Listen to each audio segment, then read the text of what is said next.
अगर हम वोट देते हैं बिहार में तो रोजगार मुझे बिहार में चाहिए, हम बाहर नहीं जाना चाहते हैं क्योंकि यहाँ पढ़े लिखे नहीं, शिक्षा का यहाँ व्यवस्था नहीं है अच्छा। अगर हमारे यहाँ शिक्षा अच्छा हो जाएगा तो आपको लगता है बच्चे हमारे प्लान करेंगे? वोट लेने का काम किया और बिहार को मजदूर का फैक्ट्री बना दिया। लेकिन अब विकल्प है, वो रोजगार और शिक्षा की बात करते हैं तो जन स्वराज पार्टी की बार आएगी और यहाँ का बदलाव होगा तो विधानसभा में बदलाव होगी। बिहार में राजनीतिक सरगर्मी तेज है और आने वाला समय विधानसभा चुनाव का है। अब से 1-2 महीनों के भीतर विधानसभा चुनाव होंगे और तमाम पार्टियां, तमाम राजनीतिक दल जो हैं अपने अपने हिस्से की तैयारी में जुट गई है। बिहार में इस बार तीसरे विकल्प के तौर पर निकले नई पार्टी, नई राजनीतिक दल, नए सोच और नए दावों के साथ सामने आई जनसुराज पार्टी, जिनके सूत्रधार प्रशांत किशोर हैं। उनकी पार्टी के भी दावेदार अपने हिस्से की तैयारी में जुटे हुए हैं। हमारा इलेक्शन एक्सप्रेस लगातार जारी है। हम बिहार के अलग अलग विधानसभाओं में घूम रहे हैं। इसी क्रम में हम पहुंचे हैं हसनपुर विधानसभा क्षेत्र, वही हसनपुर जहां से तेज प्रताप यादव विधायक हैं। इस हसनपुर विधानसभा क्षेत्र से जनसुराज की संभावित प्रत्याशी इंदु गुप्ता हमारे साथ हैं। हम इनसे बातचीत करेंगे और समझेंगे कि आखिर इनका विजन क्या है, ये हसनपुर को कैसे विकसित करेंगी, अगर इन्हें मौका मिलता है तो कौन कौन से काम करेंगी और क्षेत्र का किस प्रकार विकास करेंगी। सबसे पहले इंदु जी, बहुत बहुत स्वागत है। बहुत बहुत धन्यवाद। और आपके चैनल के माध्यम से जो हमारे हसनपुर की जनता है उनको मेरा प्रणाम। इंदु जी, सवाल ये कि आप चुनावी क्षेत्र में उतरी हुई हैं, तैयारी लगातार कर रही हैं, जनसभाएं कर रही हैं, लोगों से मिल रही हैं। पहला सवाल ये कि अगर दावेदार कई हैं, जैसे एनडीए के भी दावेदार हैं क्षेत्र में, महागठबंधन से भी दावेदार हैं, आप जनसुराज से दावा कर रही हैं। सवाल ये कि अन्य दावेदारों के मुकाबले आप हसनपुर विधानसभा क्षेत्र के लिए अलग क्या करेंगे, क्या खास करेंगे? देखिए, जो हमारे प्रशांत किशोर जी है, जो जनसुराज पार्टी के सूत्रधार है, वो शिक्षा रोजगार की बात करते हैं। जो शिक्षा हम अच्छा करेंगे, रोजगार देंगे, जो प्लान रोकेंगे, जो हमारे यहाँ के युवा बाहर जाते हैं 10 से 12 हजार रुपया कमाने के लिए, वो प्लान को रोकेंगे तो यहाँ रोजगार देंगे तभी हमारा प्लान रुकेगा। तो इस सब पे काम किया जाएगा। बाकी भ्रष्टाचार जो है, भ्रष्टाचार को पूरी तरह से खत्म किया जाएगा। भ्रष्टाचार पे काफी काम किया जाएगा। हाँ, भ्रष्टाचार पे आप देखते होंगे आए दिन कुछ न कुछ यहाँ पे समस्या आते रहता है, जिसपे मतलब न्याय नहीं मिल पाता है पब्लिक को। इस कारण पब्लिक बहुत परेशान रहती है। तो वो भ्रष्टाचार खत्म होगा। जैसे मान लीजिए आप छोटा सा काम कराने के लिए ब्लॉक में जाइए, चाहे आप पहचान पत्र को ठीक कराइए या आधार कार्ड को मृत्यु प्रमाण पत्र, उसके लिए भी परेशान रहता है। उसके लिए भी 1000-2000 रुपया दीजिए, घूस दीजिए, उसके बाद ही उसका काम होता है। तो इससे यहाँ की जो पब्लिक है, जनता है, वो बहुत परेशान है। तो ये भ्रष्टाचार खत्म होना चाहिए। सवाल ये कि आपने राजनीति, जैसे राजनीति की बात करें और शुरुआती कदम की बात करें, जनसुराज आपने कब ज्वाइन किया, कितने समय हो गए? हो गए 8 महीना। करीब 1 साल हो रहे हैं, 8-10 महीने हो रहे हैं आपके जनसुराज ज्वाइन किए हुए। बिहार में अन्य दल भी हैं, चाहे वो राजद हो, चाहे वो अन्य कई सारे दल और भी हैं, एनडीए में दल हैं, बीजेपी है, जदयू है, लेकिन जनसुराज ही क्यों? क्या खास लगा जनसुराज? देखिए, जनसुराज की जो 5 मुद्दे चुनाव की है, आज तक कोई भी नेता या कोई भी दल, आप ये देखें, जो धरती पे जैसे प्रशांत जी 3 साल से हमारे गांव का घर घर गए, पहले वो घूमे। जो बिहार इतना गरीब क्यों है, जबकि बिहार के जो लोग हैं बहुत परिश्रम करते हैं, किसी चीज में पीछे नहीं, यहाँ उपजाऊ जमीन है, हर चीज का सुविधा, फिर भी गरीब क्यों है? तब जाके उनको ये दिखा जो यहाँ गरीबी कारण है। जो सबसे पहले तो यहाँ के बच्चे प्लान करते हैं क्योंकि यहाँ पढ़े लिखे नहीं, शिक्षा का यहाँ व्यवस्था नहीं है अच्छा। इस कारण वो लोग पढ़े लिखे नहीं है तो उनको बाहर जाना पड़ता है रोजगार के लिए। उसके बाद जो रोजी रोजगार यही करेंगे। शिक्षा पे अगर हमारे यहाँ शिक्षा अच्छा हो जाएगा तो आपको लगता है बच्चे हमारे प्लान करेंगे, आगे जाएंगे काम करने के लिए? वो भी 10 से 12 हजार रुपया के लिए बिहार छोड़ना, अपना घर छोड़ना कितनी बड़ी बात होती है। लेकिन ये कोई नहीं समझा, कोई नेता। सब वोट लेने का काम किया और बिहार को मजदूर का फैक्ट्री बना दिया। अभी जो बिहार में यहाँ रोजगार उनको देना चाहिए, जो एथेनॉल होती है उसका प्रोजेक्ट यहाँ लगना चाहिए कि नहीं। लेकिन समस्तीपुर हमारा डिस्ट्रिक्ट है, खगड़िया हमारा लोकसभा है, लेकिन क्या हमारा यहाँ फैक्ट्री नहीं लगना चाहिए? अन्य डिस्ट्रिक्ट में देखिए लगता है। बेगूसराय हमारे बगल में है, वहां लग रहा, लेकिन समस्तीपुर में ऐसा क्यों नहीं लग रहा?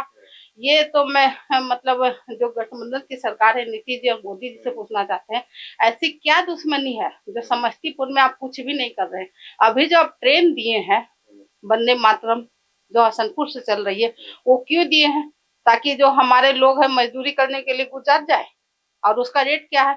550 रुपए एक टिकट। जो मजदूर है वहाँ कहाँ से इतना पैसा लाएगा जो जाएगा? तो क्या सोच के दिए? उसकी जगह आप रोजगार दीजिए ना भाई। यहाँ फैक्ट्री दीजिए, यहाँ मकई अच्छा होता है, गेहूं अच्छी होती है और गन्ना अच्छा होता है। तो एथेनॉल का फैक्ट्री आप यहाँ क्यों नहीं लगा रहे?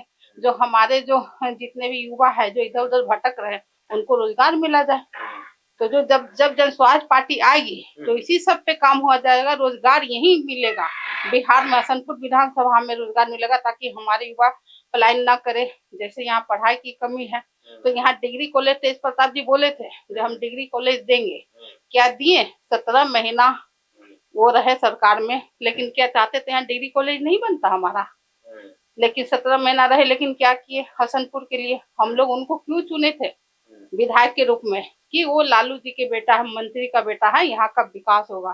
क्या यहाँ का विकास हुआ? नहीं हुआ ना सर। तो जन स्वराज पार्टी ऐसी है जो अभी पहले लोगों के पास विकल्प नहीं था, लेकिन अब विकल्प है। वो रोजगार और शिक्षा की बात करते हैं। तो जन स्वराज पार्टी इस बार आएगी और यहाँ का बदलाव, हसनपुर विधानसभा की बदलाव हो के रहेगा। हसनपुर विधानसभा क्षेत्र की बात कर रहे हैं हम लोग। हसनपुर विधानसभा में जो क्षेत्रीय मुद्दे हैं, यहाँ की क्या कुछ इस बार मुद्दा रहने वाला है? यहाँ सबसे बड़ी बात, यहाँ शिक्षा का बहुत कमी है। हमारे पास कम से कम 50-60 लड़की अभी यहाँ काम करती है, तो उनमें मतलब काम करने का जुनून है, लेकिन वो बच्चा पढ़ा लिखा बहुत कम है। कोई 8वीं पास है, कोई 10वीं, कोई 12वीं। और जब बच्चों से ये पूछे लड़कियां से, भाई तुम लोग इतना कम पढ़ी लिखी हो, आगे क्यों नहीं पढ़ी?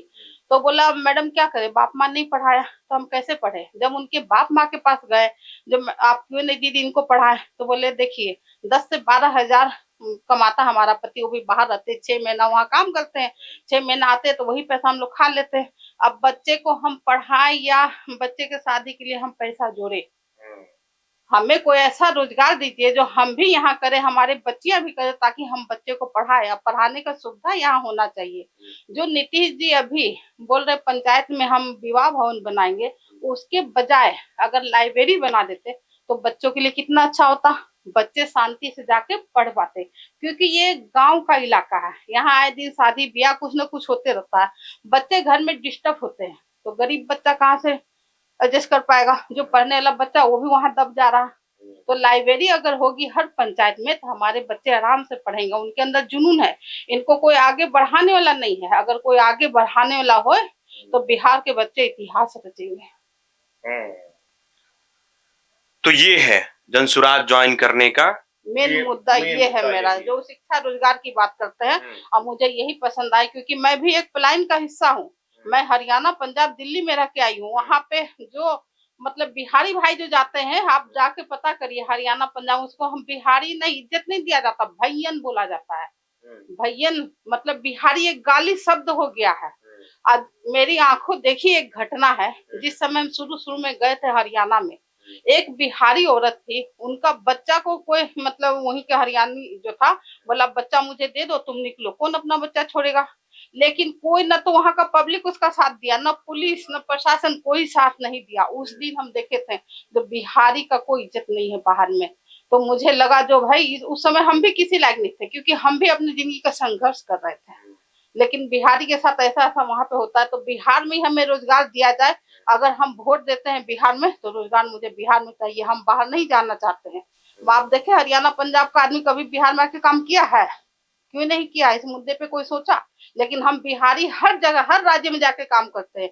जो हमारे युवा, जो बच्चे जो फैक्ट्री में काम करते हैं गुजरात में, अगर उनको मौका दिया जाए तो क्या बिहार में फैक्ट्री नहीं बिठा सकते? वो चला नहीं सकते हैं? लेकिन यहाँ मौका नहीं दिया जा रहा। हम लोग को मजदूर बना के रख दिया है मोदी जी और नीतीश जी। तो क्या उनको इस बात पे मुद्दा नहीं उठाना चाहिए? लेकिन एक प्रशांत जी ऐसे है जन स्वराज पार्टी, जो बोलते हैं हम पलायन को रोकेंगे और बिहार को आगे बढ़ाएंगे। अगर इस बार हमारी जनता नहीं समझती है जो हमको मतलब बिहार को आगे बढ़ाना है, तो कोई ऐसा प्रशांत किशोर ऐसा बेटा नहीं आएगा जो मतलब बिहार को आगे बढ़ाने की बात करेगा। और बिहार को अगर विकास करना है तो बिहारी ही करेंगे, चाहे वो युवा हो, बुजुर्ग हो या महिला हो या माँ बहन कोई भी हो, उनको सबको मिलके ही बिहार को आगे बढ़ाना पड़ेगा, तभी ये प्लान रुकेगा। एक जन सपना देखा है, अगर वो हमारा रास्ता दिखा रहा है, हमें उंगली पकड़ के चला रहा है, जो आप अपनी वोट का कीमत को जानिए, तो क्या हमें उनका साथ नहीं देना चाहिए? एक मौका देना चाहिए जन स्वराज पार्टी को, ताकि बिहार का विकास हो। और कोई भी जो हमारा वोट लेते समय आके, गठबंधन की सरकार कोई भी आती है या आरजेडी आती है, जब वोट का टाइम आता है तब क्यों आते हैं, उससे पहले क्यों नहीं आते हैं? तो ये बात जनता को समझना पड़ेगा ना भाई। एक भाई तो आके बोले जो हसनपुर को हम डिस्ट्रिक्ट बना देंगे और यहाँ डिग्री कॉलेज देंगे, ना तो डिस्ट्रिक्ट बनते दिखा मुझे और ना तो मुझे डिग्री कॉलेज दिख रहा। अब दूसरा भाई आते हैं जो खुद मंत्री थे, तो वो बोलते हैं अब हम रोसड़ा को डिस्ट्रिक्ट बनाएंगे। तो ये सपना ही दिखाते रहेंगे ना। ये बात जनता को समझना चाहिए, उनको जवाब देना चाहिए। जो डिस्ट्रिक्ट क्या हसनपुर में बना, अगर हसनपुर में नहीं बना तो रोसड़ा में कैसे बनेगा? तो हमारी जनता को इस बात की जवाब इस बार देना चाहिए 2025 में। पहले आपके पास विकल्प नहीं था, लेकिन आपके पास अब जन स्वराज पार्टी है, विकल्प है। जन स्वराज मतलब जनता का सुंदर राज। तो आप ही यहाँ सुंदर राज बना सकते हैं अपनी वोट से। आपके अंदर इतनी ताकत है, जो आप वोट देके स्कूल के बैग छाप में इस बार जन स्वराज पार्टी को लाइए, यहाँ का बदलाव करिए। जब आप बदलाव करेंगे तभी आपसे नेता डरेंगे, कोई मंत्री डरेगा। जो झूठ बोलकर अब वोट नहीं मिलेगा, जनता हमारी समझदार हो गई, जो काम करेगा उसी को वोट दिया जाएगा। एक आखिरी सवाल और बहुत ही महत्वपूर्ण सवाल है। हसनपुर की जनता, हसनपुर विधानसभा क्षेत्र की जनता अगर इंदु गुप्ता को विधायकी की कुर्सी पर बिठाती है, प्यार दिखाती है, सपोर्ट दिखाती है और विधायक बना देती है, तो इंदु गुप्ता अपनी जनता के लिए पहले ऐसा कौन सा 2 काम होगा जो हसनपुर के लिए करेंगे? सबसे पहला काम मैं ये करूंगी, जो यहाँ का जो भ्रष्टाचार जो परम सीमा पे है, उसको खत्म करने का काम करेंगे।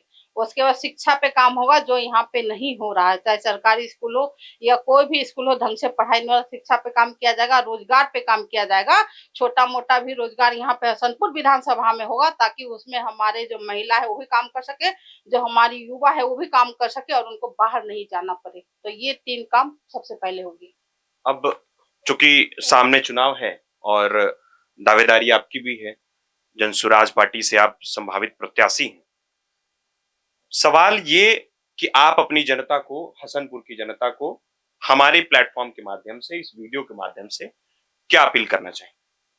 मैं उनको हाथ जोड़कर यही अपील करना चाहूंगी, जो इस बार आप जन स्वराज पार्टी को लाइए, स्कूल के बैग छाप में वोट दीजिए। आप किसी के हवाई बात में और किसी के लालच में मत आइए। जो अभी नीतीश जी आपको 10,000 रुपए दे रहा, बोल रहा हम बिजनेस करने के लिए पैसा दे रहे हैं, आप लोग मुझे इस बात का जवाब दीजिए, 10,000 में कौन सा ऐसा बिजनेस होता है? या तो आप पकौड़ी छान लीजिए, यही बिजनेस हुआ क्या? वो भी ढंग से आपका नहीं चलेगा। तो इस बात में मत आइए और आप इस बार स्कूल के बैग छाप में वोट करिए, जन स्वराज पार्टी को लाइए और अपने बच्चों का भविष्य देखिए, रोजी रोजगार को देखिए और इस बार बदलाव करिए।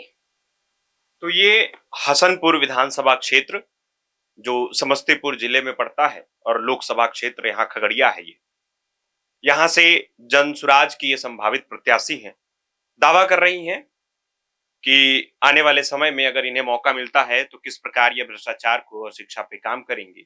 इनका विजन क्या है आपने इस वीडियो के माध्यम से देखा, ये किस प्रकार का दावा कर रही हैं, प्रशांत किशोर के विजन को, उनके वादों को किस प्रकार से धरातल पर लेकर आएंगी, इनका पूरा प्लान तैयार है। इस वीडियो के माध्यम से आपने देखा है। वीडियो कैसा लगा है कमेंट बॉक्स में बताइएगा। देखते रहिए प्रभात खबर। बहुत बहुत धन्यवाद। प्रभातखबर.com